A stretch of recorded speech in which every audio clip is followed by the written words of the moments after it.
Hi friends, welcome back. I wanted to just check in on everybody and talk New Year's resolutions. I know that's kind of corny, but I know a lot of people are still doing them and still making them. And I just wanted to see how you're going. So I want you to know now, like, you don't have to make a change just at the beginning of the New Year's or the start of the week or anything like that. You can make a change now. Even if you had a bad start to your day, you can make the changes that you need to now. So let's just preface with that you don't need a new year to make a new you.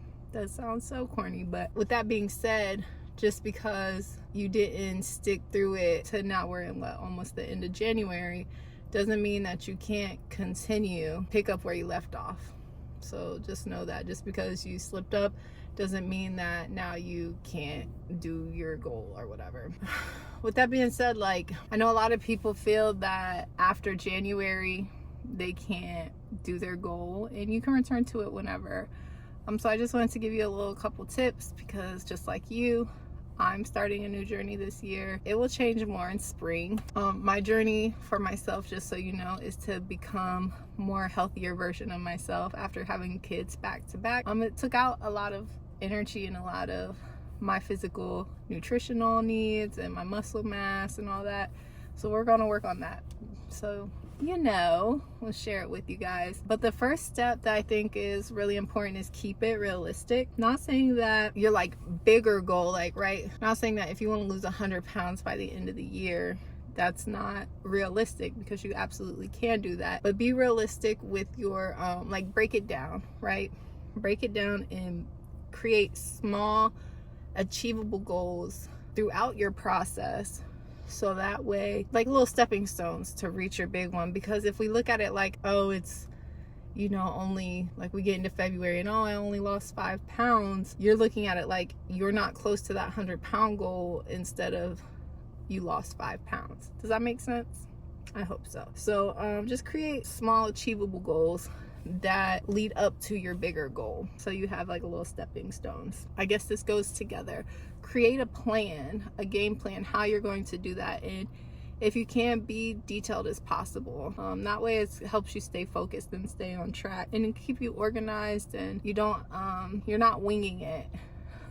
A lot of people will tell you the biggest thing about weight loss, if that is your goal or anything, is that they're organized. Whether it's meal prepping, having a gym routine, when you go, your sleep, all of that organization builds up. So create a plan that is entwined with your smaller goals for your big goal. Focus on you building the habit of reaching those goals. Don't focus on the outcome so much. I know I mentioned this before when it came to like my journey. It's like I was so worried about everything else that I wasn't noticing the progress I was making until like one day I'm just an hour and a half on the stair stepper. So you want to look at habits. Like for me, coming up after baby is born and I heal from that process, like some habits I want to implement is making sure I do walk my 10K steps a day, and making sure I'm eating a breakfast, lunch, and dinner, and make sure that we have a good healthy routine for me, dad, and babies. Really focusing on building something and not the outcome, because when I have this expectation of what I may look like or what should happen and it's not achieved, and probably just like you, like, it's hard for me to see the things that I did until somebody points it out, like, well, yeah, but now you're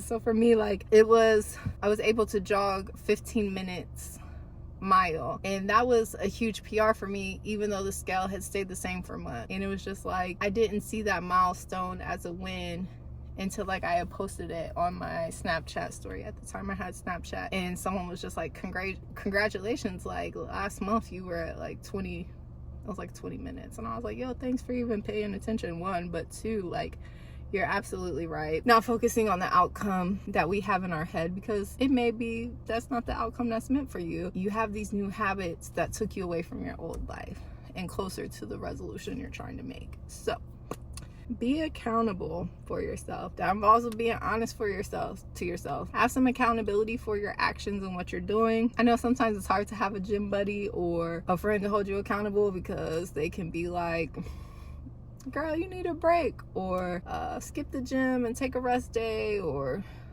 let's move your cheat day or whatever it is. Like, they can easily persuade us to go against that. But find like an accountability partner, whether it's your partner, whether it's a parent, that whoever that is, whoever's going to be honest with you, and you can receive criticism back for their honesty. So I was saying you don't have to start next week. So in my head, I was thinking like, when baby comes, I'll start eating better, because I've been craving sweets a lot with baby. And last night he said we gotta do better, and my feelings were hurt. But I knew deep down inside he's absolutely right. I don't have to wait until she comes to eat more better. Even though like my cravings, that's what I'm craving, I can still have those sometimes. But I definitely got to implement eating better. So it's nice to have him put it in check and like hold us accountable for the way that we've been indulging, which was tasty to me, but yeah, just make sure you have someone to check in with you.